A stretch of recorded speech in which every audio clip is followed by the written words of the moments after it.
Good morning. I was just sitting down to my first meal, but I wanted to kind of quick run over just something I was thinking about as far as just kind of eating, weight classes, and powerlifting and all that kind of stuff goes. Um, it's just something that's kind of always irked me. There's this weird mentality these days of people who really want to stick in a weight class or even cut a weight class, especially for like early meets. And it's kind of a newbie thing, you know. People get really excited about kind of the state records or whatever in their federation, being able to cut for that. Everyone, when they start powerlifting, thinks they're a genetic freak, and unfortunately, you're not. I'm not. It's one of those things where kind of the only way to actually combat that is with eating. Um, that is the number one way to get stronger. Um, it's not complicated. It's really not. You just need to eat a shit ton of protein, drink a lot of water, and sleep good, and train with intensity, and you're gonna blow up. Um, the problem is too many people care a lot about their abs, and I always cite the wise words of Canadian strongman J.F. Caron, where he says, Abs is not a sign of power. It's just the sign you don't eat enough. um, "I wish I could do his accent because it's glorious." Go into the pursuit of strength, assuming that you are not special.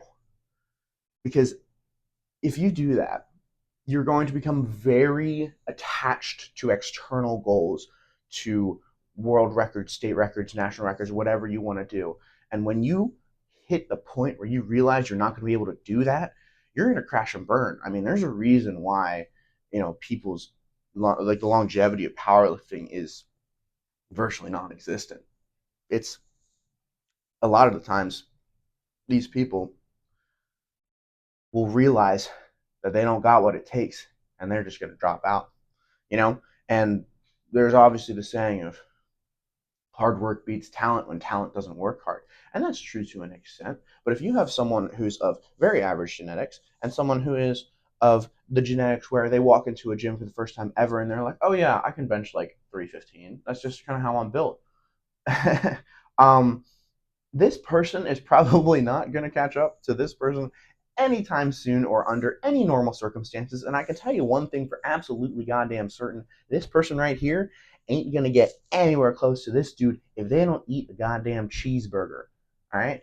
Um, all that to say, genetics, don't think about them so much. Regardless of what they are for you individually, you can't change them. So you might as well just ignore them and work as hard as humanly possible. Set yourself some goals and make them like hefty, you know? I have the goal of a 2,000 pound total. I don't want to do it with drugs. That is very, very out there, and that's fine, you know? Like I like having those really crazy ass goals because that way you have something you're always gunning for, but you also need to balance that with loving what you do. There's these guys who have this mentality of like, I hated every second of training, but I was gonna be a champion, and that's fine. But what if you aren't a champion? What then? You know, you gotta figure out how to love the process.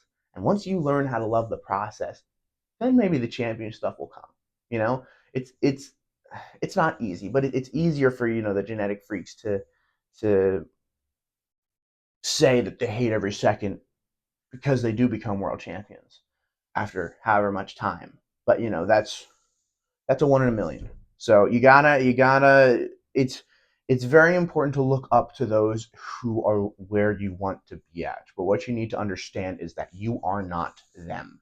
Every single person is their own story, right? Their own genetic makeup, their own personality. It's important to take notes from champions, but don't be a champion. You have to become one.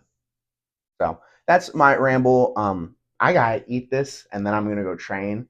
Um, that's all I got.